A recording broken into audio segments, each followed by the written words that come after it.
Ya, pada malam hari ini kita akan kembali untuk belajar dari Mazmur. Ya, kita akan melihat Mazmur pasal yang ke-16. Ya, di dalam Mazmur pasal yang ke-16 ini adalah satu Mazmur yang ditulis oleh Daud, dan juga banyak penafsir mengatakan bahwa Daud sebenarnya di dalam Mazmur ini sedang bernubuat tentang Tuhan kita Yesus Kristus, ya. Nah, saya akan bacakan dulu Mazmur ini. Mazmur pasal yang ke-16 ayat yang pertama, Miktam Daud, dari Daud, ya. Jagalah aku, ya Allah, sebab padamu aku berlindung. Aku berkata kepada Tuhan, Engkaulah Tuhanku, tidak ada yang baik bagiku selain Engkau. Orang-orang kudus yang ada di tanah ini, merekalah yang mulia, yang selalu menjadi kesukaanku. Bertambah besar kesedihan orang-orang yang mengikuti Allah lain. Aku tidak akan ikut mempersembahkan korban curahan mereka yang dari darah, juga tidak akan menyebut-nyebut nama mereka di bibirku. Ya Tuhan, Engkaulah bagian warisanku dan pialaku. Engkau sendirilah yang meneguhkan bagian yang diundikan kepadaku. Tali pengukur jatuh bagiku di tempat-tempat yang permai. Ya, milik pusakaku menyenangkan hatiku. Aku memuji Tuhan yang telah memberi nasihat kepadaku. Ya, pada waktu malam hati nuraniku mengajari aku. Aku senantiasa memandang kepada Tuhan, karena Ia berdiri di sebelah kananku. Aku tidak goyah. Sebab itu hatiku bersukacita dan jiwaku bersorak-sorak.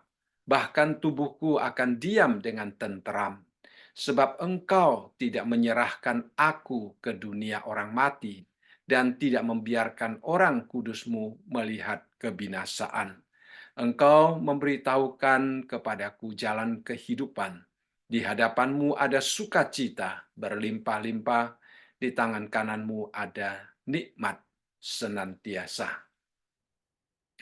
Ya, kita melihat suatu ekspresi daripada pengabdian daripada pemazmur, yaitu Daud. Ya, kita melihat juga Mazmur ini diakhiri dengan suatu kebangkitan, suatu pengharapan, ya, sehingga banyak orang mengatakan bahwa Mazmur ini sebenarnya diterapkan pada diri Tuhan Yesus yang tidak selamanya di dalam kuburan, tetapi dia dibangkitkan kembali, ya. Dan Daud sendiri tidak mengalami akan hal yang demikian. Nah, pada waktu Petrus dia menggunakan dia berkhotbah pada hari Pentakosta, dan juga di dalam tulisan Paulus mereka mengutip akan ayat-ayat Mazmur ini dan mereka menerapkannya pada diri Tuhan Yesus. Ya, seperti yang kita baca di dalam Yohanes juga dikatakan demikian. Jadi Daud di sini berbicara tentang dirinya sebagai tubuh Kristus, anggota tubuh Kristus, dan juga dia menyatakan tentang kehidupan orang Kristen, tentang keyakinannya yang sepenuhnya kepada Allah, dan tentang bagaimana dia menikmati akan kasih sayang Allah yang begitu indah, ya, dan juga dia menunjukkan kesetiaannya yang sejati dalam ibadahnya kepada Tuhan, ya, di dalam ayat yang keempat. Dan seterusnya dia merasa sungguh-sungguh bersyukur kepada Tuhan, ya, atas segala pemeliharaan, atas segala rahmat Tuhan di dalam hidupnya. Ya, jadi kita melihat di sini, ya, pemazmur dia sungguh-sungguh menunjukkan rasa syukurnya kepada Tuhan. Lalu kita melihat di dalam ayat yang ke-8 dia berbicara tentang kehadiran khusus Allah bersama penebus dalam pelayanan dan penderitaannya, dan di dalam ayat yang ke-9 sampai ke-11 dia berbicara tentang bagaimana Tuhan Yesus yang di dalam karya penebusannya ya, dia bangkit daripada kematian. Jadi di dalam kita melihat ayat ini satu persatu, dikatakan Mazmur ini adalah miktam, ya. Miktam itu banyak penafsir menjelaskan tentang Mazmur ini menyatakan bahwa Mazmur ini sangat berharga, ya. Karena istilah miktam ini juga dapat diartikan sebagai emas, ya, lebih murni daripada emas murni. Jadi uh, di dalam Mazmur yang ditulis oleh Daud ada beberapa yang diberi nama miktam yang menunjukkan bahwa tulisan-tulisan ini sungguh-sungguh sangat berharga. Lalu kemudian di dalam ayat yang pertama adalah suatu doa yang disampaikan oleh Daud. Dia katakan, "Jagalah aku ya Allah, sebab padamu aku berlindung." Jadi ini adalah juga doa setiap kita, ya saudara sekalian.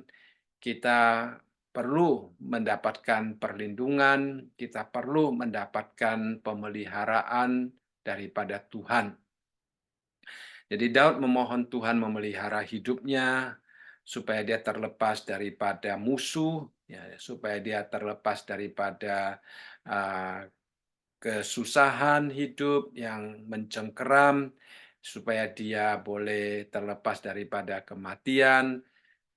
Dia ingin selalu berlindung di bawah pemeliharaan Tuhan. Saya rasa ini adalah satu sikap yang benar, ya. Jadi Tuhan adalah perlindungan kita, ya saudara sekalian. Kadang-kadang di dalam kehidupan kita secara sadar atau tidak sadar, ya kita tidak sepenuhnya berlindung di bawah naungan Tuhan. Kadang-kadang kita lebih mengandalkan mungkin kekuatan manusia, kekuatan pribadi, ataupun materi-materi yang kita miliki, sehingga kadang-kadang kita lalai untuk sepenuhnya ya berlindung di bawah naungan Tuhan. Tetapi melalui Mazmur ini, pemazmur ingin mengingatkan kita ya bahwa Tuhanlah sebenarnya yang merupakan perlindungan kita. Ini adalah suatu penyerahan total orang Kristen kepada Tuhan, kepada bimbingan ilahi, yang mengharapkan agar supaya Tuhan itu sungguh-sungguh nyata ya di dalam kehidupan setiap kita. Dan para penafsir juga menghubungkan akan doa Daud ini dengan doa Tuhan Yesus. Ya. Tuhan Yesus juga menunjukkan akan doa yang demikian di sepanjang pelayanannya.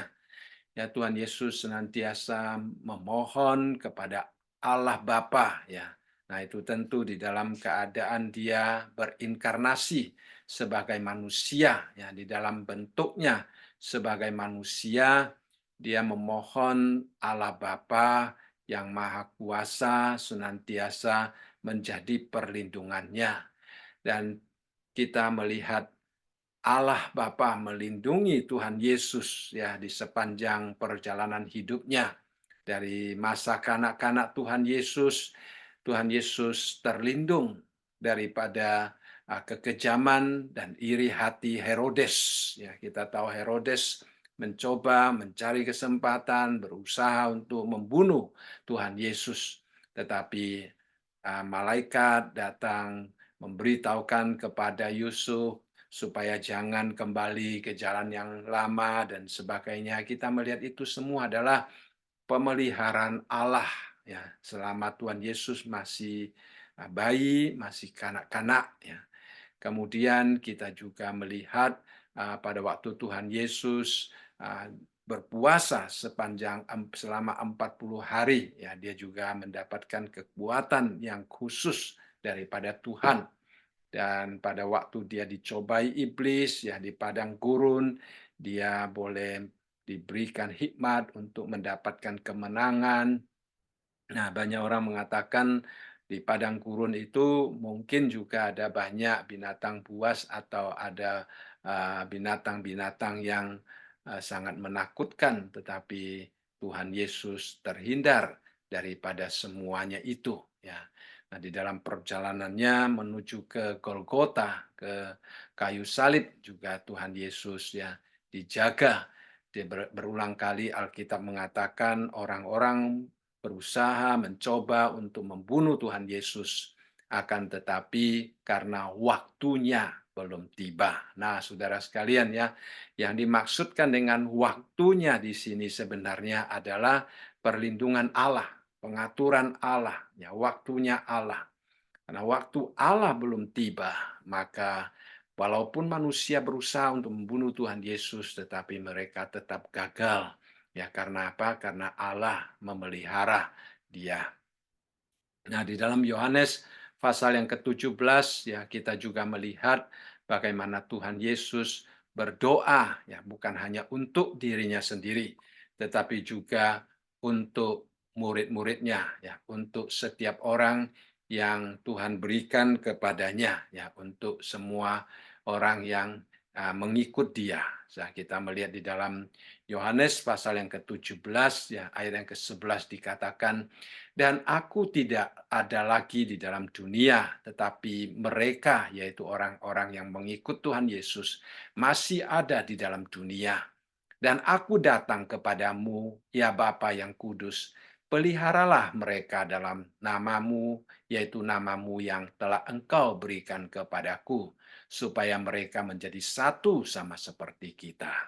Jadi Tuhan Yesus meminta Allah Bapa memelihara setiap orang yang percaya kepadanya. Lalu kemudian di dalam ayat yang ke-15 dikatakan, aku tidak meminta supaya engkau mengambil mereka dari dunia, tetapi supaya engkau melindungi mereka daripada yang jahat. Jadi Tuhan Yesus dia sangat memperhatikan setiap orang yang mengikut dia. Dan karena dia akan kembali ke surga, dia juga tetap berdoa untuk kita supaya kita dilindungi oleh Allah Bapa yang berada di surga. Kemudian di dalam ayat yang kedua kita melihat Daud dia berkata, aku berkata kepada Tuhan, engkaulah Tuhanku. Tidak ada yang baik bagiku selain engkau. Nah ini adalah suatu pengakuan iman yang sungguh-sungguh perlu kita selalu ingat ya, perlu kita selalu uh, apa namanya jaga ya supaya kita tidak menyimpang kepada berhala-berhala atau hal-hal yang lain. Yang saya maksudkan berhala adalah menempatkan sesuatu di tempatnya Tuhan. Daud tidak. Dia katakan, engkaulah Tuhanku. Nah, di dalam bahasa terjemahan-terjemahan lain, itu di depan istilah aku, itu juga ada istilah mengatakan, wahai jiwaku. Ya, jadi dia berkata dan mengingatkan kepada dirinya untuk selalu berdoa di hadapan Tuhan dan berkata kepada Tuhan, Engkaulah Tuhanku. Nah, istilah Engkaulah Tuhanku berarti Engkaulah yang memenuhi hidupku, Engkaulah yang bertakhta di dalam hidupku, Engkaulah yang berkuasa penuh, yang berdaulat di dalam hidupku. Ya, nah, tanpa Tuhan saya tidak dapat berbuat apa-apa. Bahkan di sini dikatakan, tidak ada yang baik bagiku selain engkau. Nah, saudara, kita mempunyai pekerjaan yang baik, kita mempunyai penghasilan yang baik, kita mempunyai kesehatan yang baik, ya, kita mempunyai keluarga yang baik. Nah, semuanya itu baik. Tetapi semua yang baik itu sebenarnya adalah datangnya daripada Tuhan, ya. Nah, karena Tuhanlah yang memberkati kita, memberkati hidup kita dan memberikan kepada kita semua yang baik itu. Jadi kita melihat di sini ya pertama-tama adalah tugas kita ya untuk mengakui betapa mulianya Tuhan kita dan betapa Tuhan kita itu mempunyai kedaulatan penuh di dalam hidup kita. Dia adalah Tuhan kita ya. Dan yang kedua, kita melihat kita harus selalu mempunyai satu komitmen di hadapan Tuhan, ya. Kita mau berjanji di hadapan Tuhan bahwa hanya Tuhan yang menjadi Tuhanku, ya. Yang istilah kita melihat kembali di sini ada dua istilah Tuhan, ya, dan kedua-duanya itu berbeda. Yang pertama 5 huruf eee, besar, ya. Yang kedua hanya depannya huruf besar, ya. Nah, kalau 5 huruf besar, kalau kita membaca Alkitab, kita melihat istilah Tuhan dengan 5 huruf besar, itu sebenarnya adalah terjemahan daripada nama Tuhan, yaitu Yahweh. Yaitu nama yang pada waktu Musa dipanggil, Musa bertanya kepada Tuhan, "Siapa namamu?" Ya, Tuhan berkata, "Aku adalah Aku." Itu diterjemahkan dari istilah Yahweh. Nah, jadi Yahweh di sini Tuhan berkata kepada Yahweh, ya, "Engkaulah Tuhanku." Jadi Yahweh, Tuhan yang pertama itu adalah nama Tuhan, yang kedua adalah eh, status Tuhan di dalam hidup kita sebagai Tuhan, sebagai raja, sebagai yang berdaulat. Jadi kita harus selalu mempunyai kesadaran bahwa Tuhan Yahweh itulah satu-satunya Tuhan di dalam kehidupan kita, ya. Nah, kita juga bisa menjadikan hal-hal yang lain sebagai Tuhan kita, ya. Daud mengatakan akhir zaman ini banyak orang bertuhankan perutnya sendiri, ya, perutnya menjadi Tuhannya, yang mengatur dia melakukan segala sesuatu, ya. Artinya konsentrasinya, fokusnya, hidupnya hanya untuk makan, minum, pakaian. Yang Tuhan Yesus katakan jangan sampai itu mewakili Tuhan, mewakili kerajaan Tuhan. Lalu di sini kita juga melihat, ya, Daud dia dengan rendah hati walaupun dia sebagai seorang raja, ya, kita tahu dia sebagai seorang raja, penghasilannya, kehidupannya, ya, segala sesuatu dia punya, tetapi dia begitu rendah hati, dia mau mengaku bahwa tanpa Tuhan dia tidak mendapatkan sesuatu yang baik. Jadi saya rasa ini adalah sesuatu peringatan bagi kita untuk selalu rendah hati di hadapan Tuhan, ya. Kemudian di dalam ayat yang ketiga dikatakan, orang-orang kudus yang ada di tanah ini, merekalah yang orang mulia, yang selalu menjadi kesukaanku. Ya, karena dia mengakui bahwa Tuhanlah yang terbaik di dalam hidupnya, Tuhanlah yang menjadi Tuhan di dalam hidupnya, maka dia juga menyukai milik Tuhan. Nah, milik Tuhan yang pertama-tama itu adalah orang-orang kudus, orang-orang yang dipilih oleh Tuhan, orang-orang yang dipelihara oleh Tuhan. Ya, jadi dia mengatakan, "Wah, Tuhan, Engkaulah Tuhan satu-satunya di dalam hidupku, dan Engkau juga Tuhan satu-satunya di dalam kehidupan orang-orang yang Engkau pilih, orang-orang yang telah Engkau kuduskan." Dan dia katakan, ya, orang-orang kudus di tanah ini, merekalah orang yang mulia, ya. Nah, kita melihat orang kudus, orang yang dikuduskan oleh Tuhan, orang yang percaya kepada Tuhan. Di mata Daud, mereka adalah orang yang mulia. Nah, saudara sekalian, kita juga perlu belajar akan hal yang demikian, ya. Daud dia sungguh-sungguh menghargai setiap orang yang percaya kepada Tuhan, ya. Jadi lalu dia katakan yang selalu menjadi kesukaanku, ya. Jadi setiap orang yang percaya kepada Tuhan itu menjadi kesukaan Tuhan.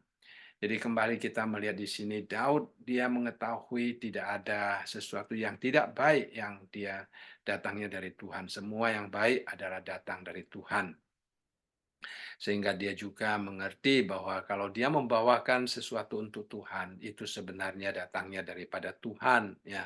Seperti di dalam satu Tawarik pasal yang ke-29 ayat yang ke-14 dia katakan, "Sebab siapakah aku ini dan siapakah bangsaku sehingga kami mampu memberikan persembahan sukarela seperti ini? Sebab daripada mula segala-galanya dan dari tanganmu sendirilah persembahan yang kami berikan kepadamu."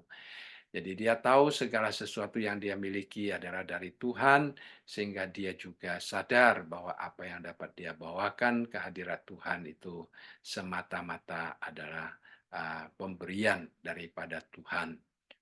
Kemudian dia kembali menyebutkan di dalam ayat yang ketiga tadi tentang orang-orang kudus ya Tuhan ya. Jadi kita melihat di sini pertama-tama saudara dan saya adalah orang-orang yang kudus yang mendapatkan pengharapan untuk masuk ke surga ya. Nah, sekali lagi Daud walaupun dia adalah raja tetapi dia juga menjadi orang yang sangat menghargai ya setiap orang yang percaya kepada Tuhan. Bahkan ada seorang penulis mengatakan dia adalah raja, tetapi dia juga mau menjadi teman ya, beribadah bersama-sama dengan orang-orang uh, yang sangat sederhana, tetapi orang yang beribadah kepada Tuhan, yaitu mendapatkan kehormatan ya di hadapan Daud yang adalah seorang raja, menunjukkan kepada kita tentang konsep nilai daripada Daud ya. Ya, konsep nilai yang benar, dia mengutamakan kondisi kerohanian seseorang, hubungan seseorang dengan Tuhan, ya sehingga dia sangat menghargai setiap orang yang mau hidup di hadapan Tuhan, setiap orang yang mau beribadah kepada Tuhan. Jadi saudara itu dikatakan menjadi kesukaanku ya. Apa yang menjadi kesukaan kita saudara sekalian ya kadang-kadang kita perlu bertanya ya. Apa yang sungguh-sungguh membuat hatiku berbahagia? Ya saudara, ada banyak hal di dalam dunia ini yang dapat membuat kita berbahagia. Tetapi apa yang dikatakan seperti pemazmur yang menjadi kesukaanku ya. Pemazmur tidak merasakan menjadi kesukaannya itu dari hal-hal yang lain, tetapi dia hanya menyukai apa yang Tuhan telah berikan kepadanya, yaitu orang-orang yang kudus di hadapannya. Itu adalah sesuatu yang sangat indah, ya, sesuatu yang juga menjadi kesukaan setiap kita. Jadi saudara sekalian, sesuatu kalau seandainya di dalam tubuh Kristus, di dalam gereja Tuhan, ya ada uh, apa namanya ketidakcocokan atau ada perselisihan itu sebenarnya sesuatu yang menyedihkan hati Tuhan, ya karena kita sebagai orang-orang kudus di dalam rumah Tuhan, di dalam tubuh Kristus, seharusnya ya kita seperti Daud bahwa setiap orang yang sudah diselamatkan oleh Tuhan, mereka adalah orang yang mulia, ya. Mereka adalah orang-orang yang menjadi kesukaanku. Ya, biarlah kita melatih memiliki perasaan yang demikian terhadap setiap orang yang hidupnya beribadah dan menyembah kepada Tuhan. Ya, ini adalah satu hal yang sangat penting. Jadi Daud dia sangat beribadah kepada Tuhan. Kemudian kita melihat di dalam ayat yang keempat, ya saudara sekalian, Daud di sini menyembah kepada Tuhan. Ya, kelihatannya saya apa namanya itu ada satu ayat yang kelupaan, ayat yang keempat di sini dikatakan bertambah besar kesedihan orang-orang yang mengikuti Allah lain. Aku tidak akan ikut mempersembahkan korban curahan mereka yang dari darah. Juga tidak akan menyebut-nyebut nama mereka di bibirku. Jadi di sini kita melihat tentang orang-orang yang menyembah berhala. Kita melihat adanya suatu apa namanya perbandingan. Ya. Di atas adalah orang-orang kudus. Di bawah adalah orang-orang yang mengikuti Allah lain. Jadi orang-orang kudus adalah milik Tuhan, orang-orang yang mengikut Allah lain itu adalah orang-orang yang menolak Tuhan. Ya. Mereka yang mencari akan kesenangan, mencari kehidupan dari Allah-Allah lain yang bukan pencipta manusia. Nah, karena mereka tidak menyembah kepada Tuhan, karena mereka tidak beribadah kepada Tuhan, maka di dalam ayat yang keempat di sini pemazmur berkata, bertambah besar kesedihan mereka. Ya. Nah, mengapa dikatakan di sini bertambah besar ya kesedihan mereka?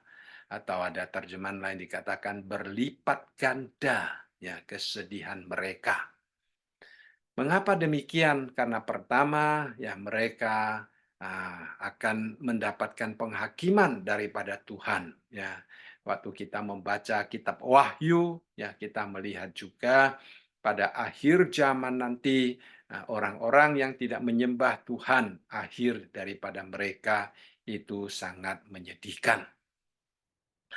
Yang kedua dikatakan mereka ya karena mereka menyembah kepada ilah-ilah lain bukan Allah, maka pada akhirnya ya mereka akan kecewa dengan Allah-Allah yang mereka sembah karena Allah mereka adalah Allah yang palsu, Allah yang mempunyai mata tetapi tidak dapat melihat, mempunyai hidung tetapi tidak dapat mencium ya, mempunyai mulut tetapi tidak dapat berbicara.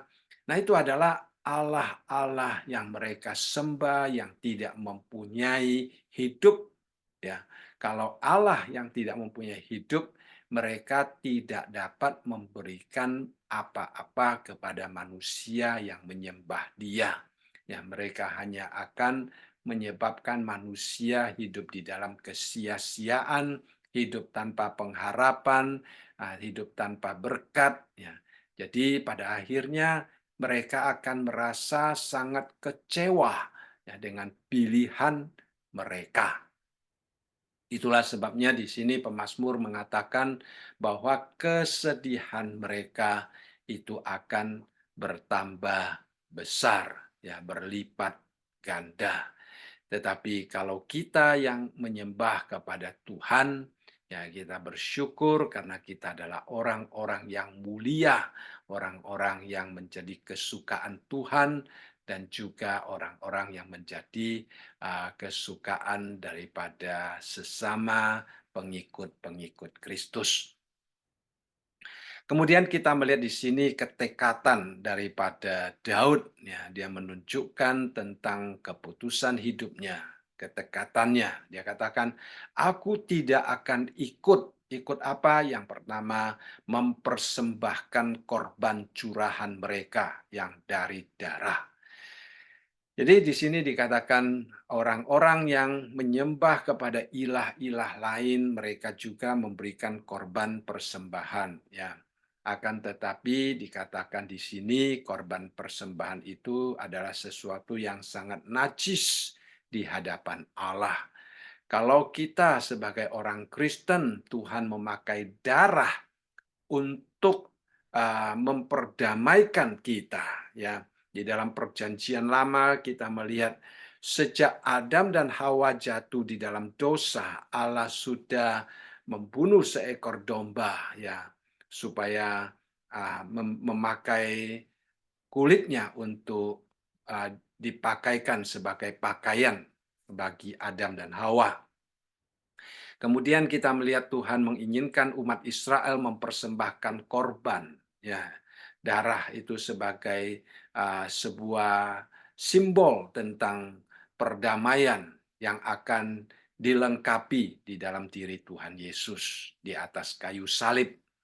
Jadi darah itu adalah sesuatu yang mendamaikan kita dengan Tuhan, sesuatu yang kudus sehingga kita tidak boleh meminum darah tersebut. Tetapi di dalam penyembahan orang-orang yang tidak mengenal Tuhan, ya seperti yang dikatakan di dalam ayat yang keempat ini, iblis mendorong mereka untuk meminum darah, korban darah yang mereka persembahkan. Jadi ini adalah sesuatu yang keji, najis di hadapan Tuhan. Sehingga Daud mengatakan, "Aku tidak akan ikut ya, mempersembahkan korban yang demikian."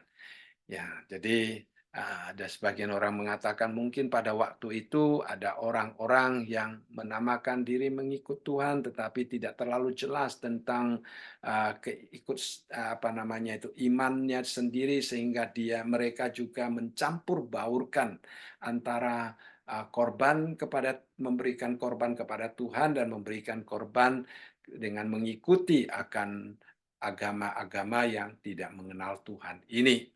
Daud mengatakan, saya sama sekali tidak akan melakukannya, saya sama sekali tidak akan mengikutnya, karena itu adalah sesuatu yang tidak memperkenankan Tuhan. Bukan hanya dia tidak akan mengikutnya, kita melihat di sini Daud juga mengatakan, saya juga tidak akan menyebut-nyebut nama mereka di bibirku.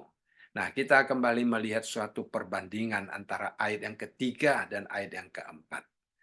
Begitu indahnya hidup Daud. Ya. Dia mengatakan, orang-orang yang kudus, yang mulia, itulah kesukaanku. Tetapi kepada orang-orang yang tidak mengenal Tuhan, dia mengatakan, menyebut nama mereka pun aku tidak mau. Jadi itu adalah satu ketekatan, satu keputusan yang indah, yang menyenangkan Tuhan. Ya, jadi kita belajar supaya kita mengerti ya apa yang patut kita lakukan, apa yang tidak patut kita lakukan, ya, supaya hidup kita dapat menyenangkan Tuhan kita.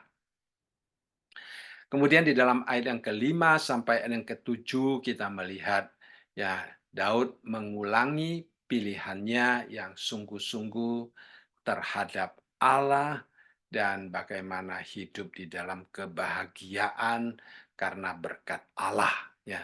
Di dalam ayat yang kelima kita melihat kebahagiaannya, di dalam ayat yang keenam kita melihat dia terhibur dengan pilihan yang Allah berikan kepadanya. Dan di dalam ayat yang ketujuh, kita melihat bagaimana dia memuji Tuhan, memuliakan Tuhan. Ya, itu adalah hal yang sangat indah. Jadi Daud di sini dia dengan hati yang penuh rasa syukur, hati yang penuh penyembahan, ya dia selalu datang kepada Tuhan. Dia memilih Tuhan ya sebagai kebahagiaan hidupnya, sebagai apa namanya yang terutama di dalam hidupnya. Ya, jadi dia katakan di dalam ayat yang kelima, ya Tuhan, Engkaulah bagian warisanku dan pialaku. Engkau sendirilah yang meneguhkan bagian yang diundikan bagiku. Jadi ayat ini menunjukkan tentang ketegasan Daud di dalam dia berhadapan dengan begitu banyak hal, begitu banyak materi yang dia miliki, ya. Dia menjadi raja, ya, mempunyai rakyat yang begitu banyak. Tetapi dia mengatakan itu semua bukan warisanku. Nah, saudara, ini adalah sikap yang benar. Kita sebagai pengurus mendapatkan kepercayaan daripada Tuhan. Ya, kita bukan pemilik daripada apa yang Tuhan berikan. Tetapi kita sebagai hamba yang mengelola ya apa yang telah Tuhan percayakan kepada kita. Jadi Daud tidak melihat bahwa kerajaannya itu adalah warisan dia. Dia tidak melihat bahwa keberhasilan dia untuk mengalahkan musuh-musuh itu adalah piala dia, adalah kemegahan dia, adalah kebanggaan dia. Tidak. Ya, saudara sekalian. Nah, kadang-kadang kita gampang ya untuk menganggap bahwa hasil usaha kita itu adalah piala kita. Itu adalah kebanggaan kita, itu adalah keberhasilan kita. Tetapi sebenarnya tidak demikian ya. Tuhan ingin kita hanya ya memiliki Dia sebagai warisan kita, sebagai piala kita. Dia katakan, engkaulah bagian warisanku dan pialaku. Ya. Lalu kemudian dia katakan, engkau sendirilah yang meneguhkan bagian yang diundikan kepadaku. Jadi dia melihat bahwa kepemilikannya di dalam dunia ini adalah sesuatu yang Tuhan berikan kepada dia, yang Tuhan teguhkan bagi dia. Jadi bukan sesuatu yang dia dapat dengan kekuatannya, yang dia dapat dengan kemampuannya. Bukankah ini merupakan satu sikap yang sangat rendah hati, ya saudara sekalian? Tuhan adalah warisan kita. Nah, karena Tuhan adalah warisan kita, maka janji Tuhan itu juga adalah warisan kita, ya. Surga yang mulia itu akan diberikan oleh Tuhan kepada kita. Kita hidup di dalam dunia, kita diberkati di dalam dunia ini, tetapi fokus dan tujuan kita adalah surga yang mulia, karena itulah warisan kita, ya.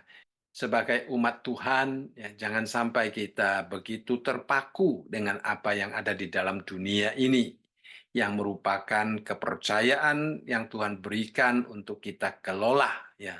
Tetapi kita harus selalu ingat bahwa tujuan kita, fokus kita, ya, adalah rumah yang kekal yang Tuhan berikan, rumah yang abadi, yang indah yang Tuhan berikan. Sehingga kita akan memandang dunia ini hanya sebagai tempat peristirahatan kita yang sementara. Ya, jadi tempat kita tinggal yang bersifat sementara, tempat di mana kita boleh menjalani hidup ini untuk Tuhan, ya, untuk kemuliaan Tuhan. Jadi kita melihat kita sebagai anak-anak Tuhan, kita walaupun hidup di dalam dunia ini, tetapi dunia ini bukanlah rumah kita yang kekal. Ya, kita tidak akan selama-lamanya tinggal di dalam dunia ini. Ya, karena dunia ini akan berlalu dengan sangat cepat. Tapi kita bersyukur kita memiliki surga yang mulia. Ya. Kemudian di dalam ayat yang kelima, kita melihat pemazmur dikatakan di sini, ya, engkau meneguhkan bagian yang diundikan kepadaku. Ya, itu adalah janji Tuhan, kemurahhatian Tuhan, ya, pemberian Tuhan yang indah, yang agung, ya, segala kebaikan Tuhan itu Tuhan berikan kepada kita. Lalu di dalam ayat yang ke-6 dia katakan, tali pengukur jatuh bagiku di tempat-tempat yang permai. Ya, milik pusakaku, menyenangkan hatiku. Apa yang dimaksudkan dengan tali pengukur di sini, ya? Itu adalah garis-garis batas yang telah Tuhan tentukan bagi kita. Jadi seorang yang sadar bahwa Tuhan adalah piala hidupnya, bahwa Tuhan adalah kemuliaan di dalam hidupnya, dia akan merasa puas dengan apa yang Tuhan berikan kepadanya. Ya, dia tidak akan mengeluh, dia tidak akan kecewa, dia tidak akan putus asa pada waktu dia menghadapi kesulitan, karena dia tahu bahwa Tuhan itu sedang mengontrol segala sesuatu. Tuhan mempunyai rencana yang indah di dalam hidupnya. Jadi dia tidak akan dikecewakan oleh situasi, tetapi hatinya akan tetap berfokus kepada Tuhan. Karena dia tahu bahwa segala sesuatu yang terjadi di dalam hidupnya itu diatur oleh Tuhan. Ya, seperti Tuhan mempunyai tali pengukur. Ya, Tuhan mempunyai tali pengukur untuk mengukur akan apa yang cocok untuk kita, apa yang kita layak terima, sehingga kita akan merasakan puas, ya, dengan apa yang Tuhan berikan. Jadi kita tidak mungkin akan membanding-bandingkan diri sendiri dengan orang lain. Karena kita tahu yang mengukur bukan orang lain, ya, bukan diri kita sendiri, tetapi Tuhan. Ya. Jadi kalau demikian kita akan hidup bersyukur kepada Tuhan, hidup dengan puas hati karena segala sesuatu yang Tuhan berikan itu adalah indah. Seperti yang Daud katakan di sini, tali pengukur jatuh bagiku di tempat-tempat yang permai. Jadi Tuhan tahu tempat mana yang permai untuk kita, tempat mana yang tidak cocok untuk kita. Kadang-kadang kita ingin ke tempat yang tidak cocok untuk kita. Kadang-kadang kita ingin mendapatkan sesuatu yang tidak cocok untuk kita. Sebagai manusia, usaha kita, apa yang kita kejar, kadang-kadang berbeda dengan apa yang Tuhan sediakan bagi kita. Ya, jadi kita harus selalu datang kepada Tuhan dan berdoa, minta Tuhan memberikan hikmat, ketaatan kepada kita. Karena kita tahu bahwa Tuhan yang mengatur hidup kita dan Dia akan apa namanya itu mengukur dengan tali pengukurnya sendiri apa yang cocok untuk kita dan apa yang tidak cocok untuk kita. Tuhan mengetahuinya. Jadi kita hanya menerima. Karena itu semua adalah hanya sarana, saudara sekalian ya. Bukan sesuatu yang bersifat kekal. Dunia ini tidak ada sesuatu yang bersifat kekal. Saya ingat dulu seorang pendeta memberikan contoh ya. Dia mengeluarkan uang $100. Dia mengatakan uang $100 ini sekarang di dalam dompet saya katanya. Nah, mungkin nanti sore, mungkin besok pagi, mungkin minggu depan $100 ini nanti pindah ke dompet orang lain katanya. Jadi apa yang kita miliki sekarang itu berpindah-pindah ya, hanya sementara di tangan kita, nanti sebentar lagi sudah di tangan orang lain. Jadi hidup ini ya begitu, saudara sekalian, Tuhan percayakan kepada kita. Nah, tetapi kita diminta tanggung jawab. Nah, artinya pada waktu setelah kita menggunakan semua yang Tuhan percayakan kepada kita, pada waktu suatu hari kita kembali kepada Bapa di surga, Tuhan akan meminta pertanggungjawaban jawab kita ya. Tuhan Yesus berulang kali memberikan contoh tentang hamba yang setia, hamba yang baik, hamba yang sungguh-sungguh ya menggunakan apa yang Tuhan percayakan kepadanya untuk hal-hal yang berguna, hal-hal yang baik, mengembangkan talenta yang Tuhan percayakan. Jadi kita akan selalu sadar bahwa apa yang Tuhan berikan itu indah ya. Jadi dia mengatakan tali pengukur jatuh bagiku di tempat-tempat yang permai. Ya, milik pusakaku menyenangkan hatiku. Dia merasa puas, ya, dia merasa segala sesuatu yang Tuhan berikan itu adalah menyenangkan hatinya. Orang yang tidak pernah puas, orang yang tidak pernah bersyukur, dia tidak pernah akan merasa pemberian Tuhan itu menyenangkan hatinya. Ya, malah kadang-kadang ada orang yang suka membanding-bandingkan apa yang dia miliki dengan orang lain miliki.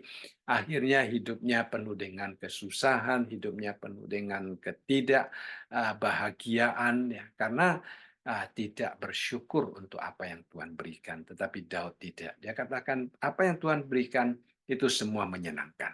Ya, apapun yang Tuhan berikan, itu semua menyenangkan hatiku. Ini adalah kunci dan rahasia untuk hidup sebagai orang yang sukses di dalam Tuhan. Ya, hidup selalu bahagia, hidup di dalam damai, hidup di dalam ketentraman, karena kita merasa puas dengan apa yang Tuhan ukurkan untuk kita. Ya, itu penting. Sehingga di dalam ayat yang ketujuh dia mengatakan, aku memuji Tuhan. Ya. Jadi dia memuji Tuhan. Tuhan yang telah memberi nasihat kepadaku. Jadi dia memuji Tuhan karena Tuhan juga menuntun langkah-langkah hidupnya. Jadi kita melihat Daud di sini sebenarnya menggambarkan tentang hidup kita sebagai orang Kristen. Ya, pertama-tama dia melihat bagaimana Tuhan memberkati hidupnya. Kemudian dia membandingkan dirinya sendiri sebagai pengikut Tuhan dengan mereka yang mengikut Allah-Allah lain. Ya, ada kebahagiaan di dalam hidupnya, tetapi berlipat ganda kesedihan orang yang tidak mengikut Tuhan. Dia melihat dengan sangat jelas akan hal ini. Lalu kemudian dia mengetahui bahwa hidupnya bukan berhenti di dalam dunia ini, tetapi dia mempunyai pengharapan yang kekal sehingga Tuhan adalah warisan di dalam hidupnya. Ya. Nah, orang-orang yang tidak menyembah kepada Tuhan, mereka mungkin berhenti hanya di sini dan kemudian karena mereka tidak mempunyai warisan Tuhan sebagai warisan hidup mereka, maka setelah mereka menyelesaikan perjalanan di dalam dunia ini, mereka tidak berada di dalam tempat yang disediakan Tuhan, tetapi mereka berada di dalam tempat yang dihukum Tuhan. Ya. Nah, Daud tidak demikian, karena dia merasa Tuhanlah yang menjadi warisannya, Tuhanlah yang memberikan segala sesuatu di dalam hidupnya. Dan kemudian dia katakan, Tuhan bukan hanya menjadi warisannya, Tuhan bukan hanya menjadi pengharapannya, Tuhan bukan hanya memberikan yang terbaik di dalam hidupnya, tetapi sekarang dia merasakan Tuhan memberi nasihat kepadanya. Ya, artinya hidupnya dituntun oleh Tuhan. Jadi bukankah ini satu hal yang indah, saudara sekalian? Kita diberkati, kita dipercayakan oleh Tuhan, kita mempunyai pengharapan di dalam Tuhan, dan sekarang hidup kita dituntun oleh Tuhan dengan nasihat-nasihat yang indah yang Tuhan berikan kepada kita melalui firman-Nya, ya. Jadi ini adalah satu hal, satu hidup yang sangat kaya, yang sangat diberkati, karena di satu sisi Tuhan memberikan yang terbaik di dalam hidup kita, di lain sisi Tuhan menuntun langkah-langkah kehidupan kita. Roh Kudus dan firman-Nya akan selalu memimpin kita melewati suatu kehidupan yang menyenangkan Tuhan. Nah, bukan hanya demikian, saudara sekalian, dia katakan, ya, pada waktu malam, hati nuraniku mengajari aku. Apa artinya, saudara sekalian? Ya, nah kalau kita sekarang belajar firman Tuhan, kita menggali firman Tuhan, maka kita menerima firman Tuhan. Setelah kita mendengar firman Tuhan, belum tentu sepenuhnya kita mengerti. Tetapi satu hal yang pasti adalah firman Tuhan ini akan tersimpan di dalam alam bawah sadar kita, di dalam hidup kita. Ya, nah, pada waktu malam, hati nurani kita yang dipenuhi dengan firman Tuhan itu akan mengingatkan kita. Ya, seperti yang kita renungkan di dalam Mazmur pasal yang pertama, ya, berbahagialah orang yang merenungkan firman Tuhan siang dan malam. Jadi firman Tuhan itu akan terus memenuhi hati nurani kita. Sehingga hati nurani kita menjadi hati nurani yang diberkati Tuhan.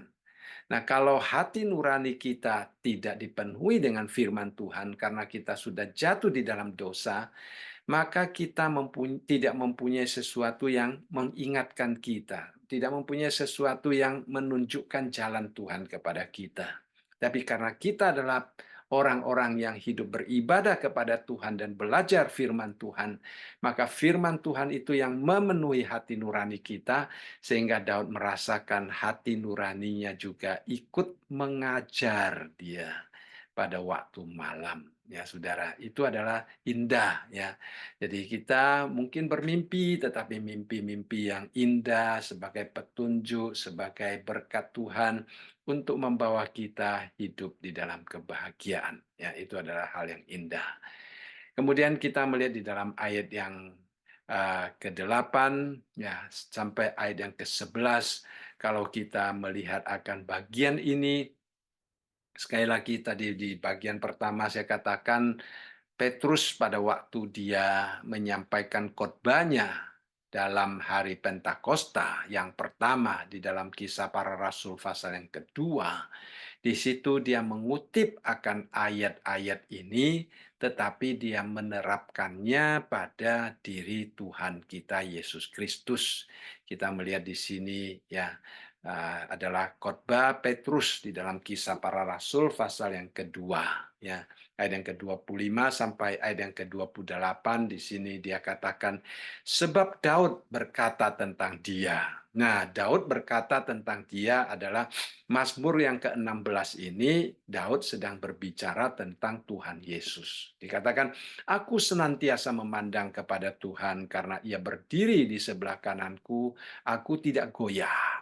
Sebab itu hatiku bersuka cita dan jiwaku bersorak-sorai, bahkan tubuhku akan diam dengan tentram. Sebab engkau tidak menyerahkan aku kepada dunia orang mati dan tidak membiarkan orang kudusmu melihat kebinasaan. Engkau memberitahukan kepadaku jalan kehidupan.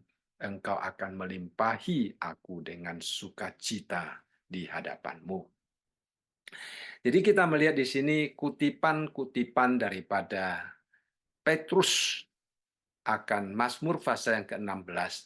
Tetapi pada waktu dia mengutip, dia memberikan satu komentar singkat. Dia mengatakan, Daud berkata, tetapi bukan tentang dirinya sendiri, tetapi tentang Tuhan Yesus. Ya. Jadi kita melihat ayat-ayat ini ya, dapat diterapkan di dalam diri Tuhan Yesus. Ah, di dalam ayat yang ke-8 dikatakan, Aku senantiasa memandang kepada Tuhan karena ia berdiri di sebelah kananku. Aku tidak goyah. Ya. Jadi siapa yang berdiri sebelah kanan Tuhan, ya Allah Bapa. Nah, kalau kita melihat Alkitab, Tuhan Yesus yang berdiri di sebelah kanan, ya Allah Bapa. Ya. Jadi kita melihat di sini Daud dia sedang memandang kepada Mesias, Tuhan yang begitu mulia, Tuhan yang begitu kudus, Tuhan yang akan menopang hidupnya sehingga hidupnya tidak akan goyah.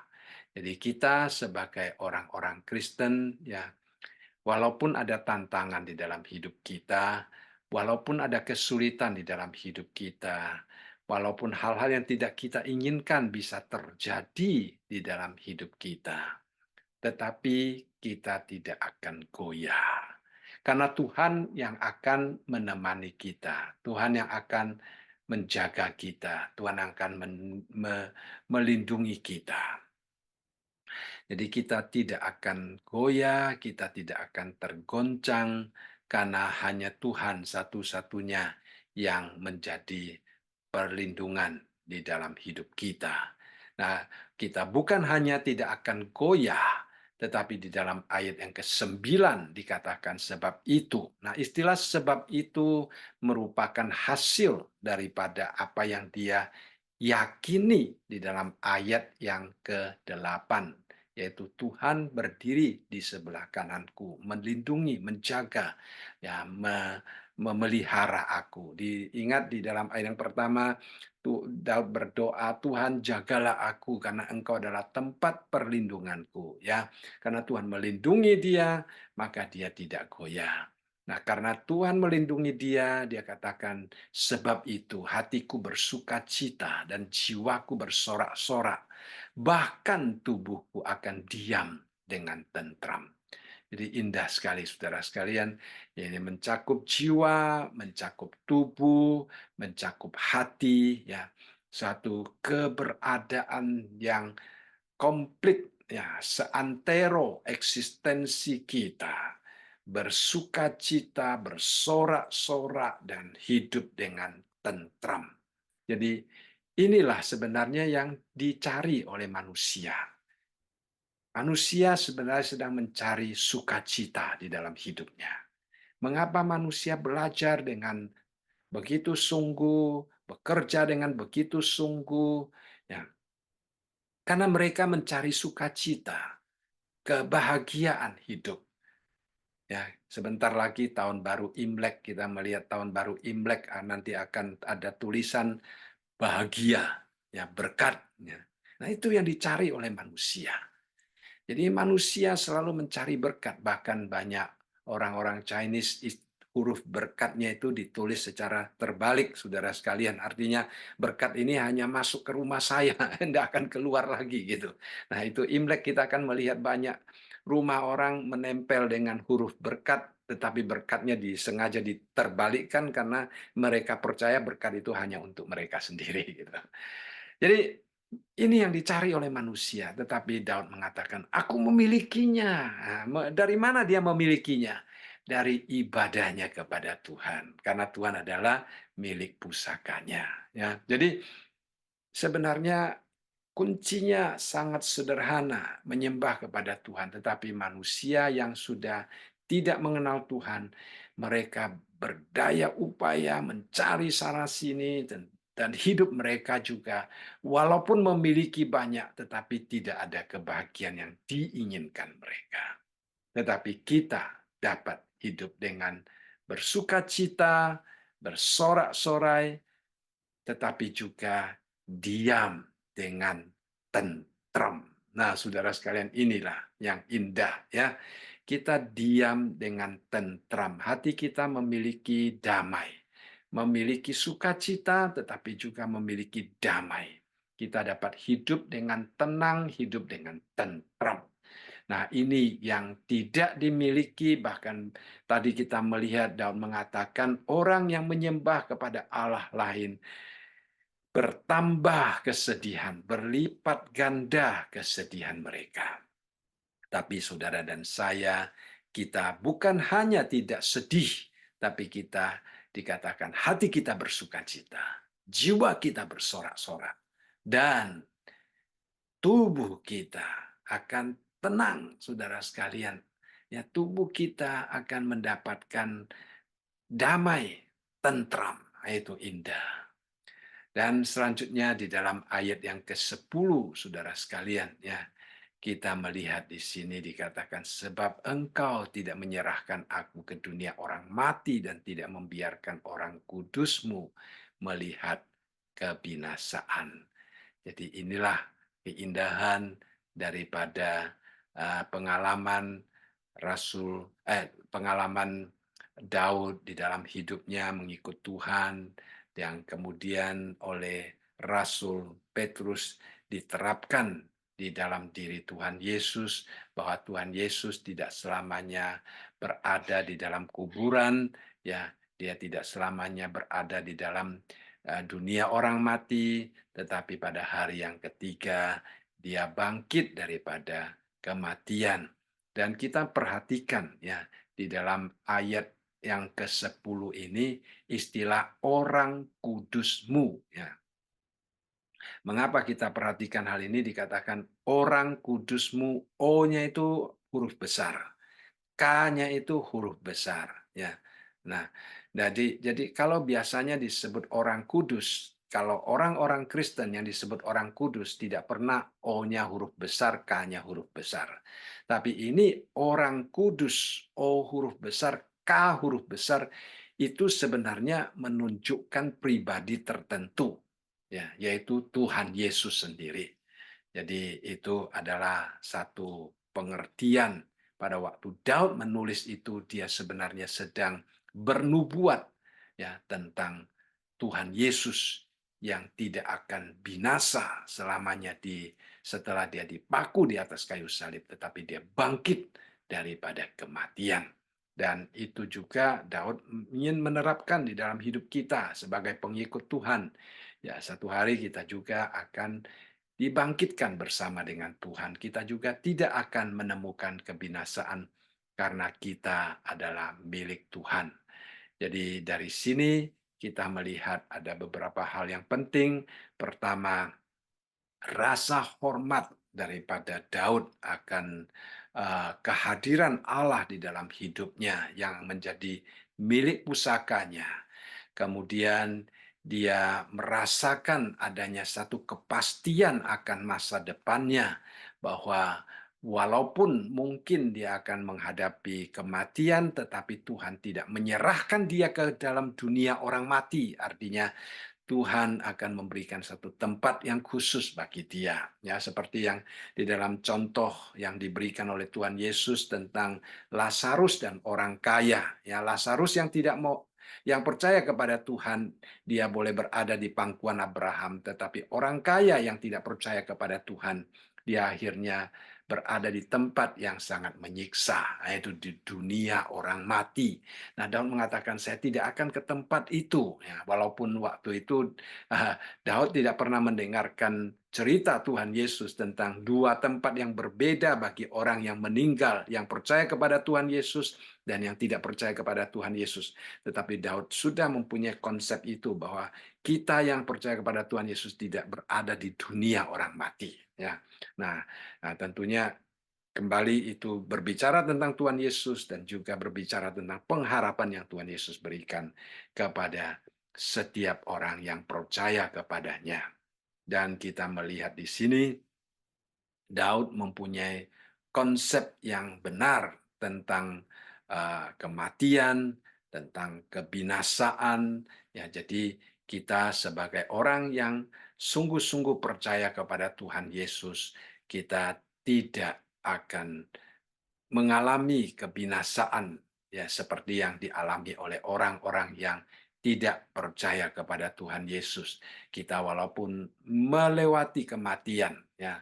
Nah, em, Rasul Paulus selalu menggunakan istilah kalau kita melihat terjemahan daripada bahasa yang lain ya. Pada waktu orang Kristen, orang yang percaya kepada Tuhan mati, itu dia tidak menggunakan istilah um, mati seperti yang kebinasaan di sini, tetapi istilah yang dia pakai adalah tidur ya. Sementara karena kita berpindah dari tempat ini ke tempat yang lain, kita tidak berarti binasa ya, tidak berarti lenyap, tetapi kita berada di tempat yang disediakan oleh Tuhan, tempat yang lebih baik, tempat yang kekal yang Tuhan sediakan bagi kita. Jadi kita bersyukur kepada Tuhan untuk iman yang dan juga untuk pengharapan yang demikian. Lalu kemudian di dalam ayat yang terakhir ya pemazmur di sini dikatakan, engkau memberitahukan kepadaku jalan kehidupan.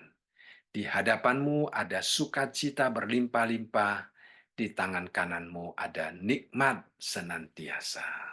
Itulah saudara sekalian Allah yang kita sembah, ya Allah yang memberitahu kita jalan kehidupan. Kalau kita membaca Alkitab, kita ikuti ajaran Alkitab, kita akan berada di jalan kehidupan. Tetapi kalau kita tidak mengikuti ajaran Alkitab, kita akan berada di dalam jalan kebinasaan. Ya, kita bersyukur Tuhan memberikan firman-Nya sebagai petunjuk bagi kita untuk melewati jalan kehidupan. Lalu dikatakan di hadapan Tuhan, ya, ada sukacita yang berlimpah-limpah. Tadi saya katakan sukacita yang demikianlah yang dicari oleh manusia. Nah, manusia mencari sukacita di luar Tuhan, mereka tidak mungkin mendapatkannya. Tetapi orang yang mencari sukacita di dalam Tuhan, dikatakan ada sukacita yang berlimpah-limpah. Ya. Jadi sukacita yang sesungguhnya adalah sesuatu yang meluap dari hati kita. Ya, tidak dipengaruhi oleh situasi, karena koneksi kita dengan Tuhan, kepenuhan daripada Tuhan, kepenuhan sukacita Tuhan di dalam hati kita, sehingga dunia luar tidak dapat mempengaruhi kondisi hati kita. Dan dikatakan di tangan kanan Tuhan ada nikmat senantiasa. Kebahagiaan, kenikmatan yang sejati, ya. Manusia mencari kenikmatan yang sejati, tetapi sebenarnya kenikmatan yang sejati itu adalah pemberian daripada Tuhan. Artinya kepuasan hati yang sesungguhnya, ya, kebahagiaan yang sesungguhnya. Itu datangnya daripada Tuhan, bukan dari materi yang kita cari. Jadi sebagai kesimpulan pada hari ini kita melihat Daud, ya pertama-tama dia datang berserah kepada Tuhan, meminta perlindungan Tuhan, karena dia tahu bahwa Tuhanlah yang akan memberikan kepada dia suatu jalan kehidupan yang indah, karena dia tahu bahwa hanya di dalam Tuhanlah dia akan mendapatkan kebahagiaan yang sejati, karena hanya di dalam Tuhanlah dia akan mendapatkan kenikmatan yang sejati. Nah, karena di dalam Tuhanlah dia akan mendapatkan pengharapan yang kekal, yaitu Tuhan sendiri adalah milik pusakanya dan juga rumah Tuhan. Ya, rumah yang baka, rumah yang kekal, itu akan menjadi rumah dia juga. Jadi inilah kita sebagai orang-orang percaya yang menikmati pertama perlindungan Tuhan, kedua berkat sukacita yang Tuhan berikan, yang ketiga damai sejahtera Tuhan berikan, keempat Tuhan sendiri menjadi milik pusaka kita, dan segala berkat-berkat yang kita perlukan kalau Tuhan melihat itu adalah sesuatu yang baik bagi kita. tali pengukurnya akan jatuh di tempat yang permai. Artinya dia akan memberikan kepada kita sesuai dengan sesuatu yang kita butuhkan. Ya. Ingat, bukan Tuhan menjawab doa kita, bukan menjawab sesuai dengan apa yang kita inginkan, tetapi apa yang kita butuhkan. Ya. Kita mempunyai keinginan banyak, tetapi Tuhan tahu ada keinginan kita yang tidak kita butuhkan. Ya. Ada keinginan kita yang kita butuhkan. Bahkan ada kebutuhan kita yang kita tidak inginkan. Ya. Artinya kita tidak menyadari, tetapi Tuhan akan memberikannya kepada kita kalau kita hidup beribadah kepadanya. Ya, kiranya Tuhan memberkati firman-Nya. Ya, saya rasa malam ini kita belajar sampai di sini dan mari kita bersama-sama masuk di dalam doa. Ya,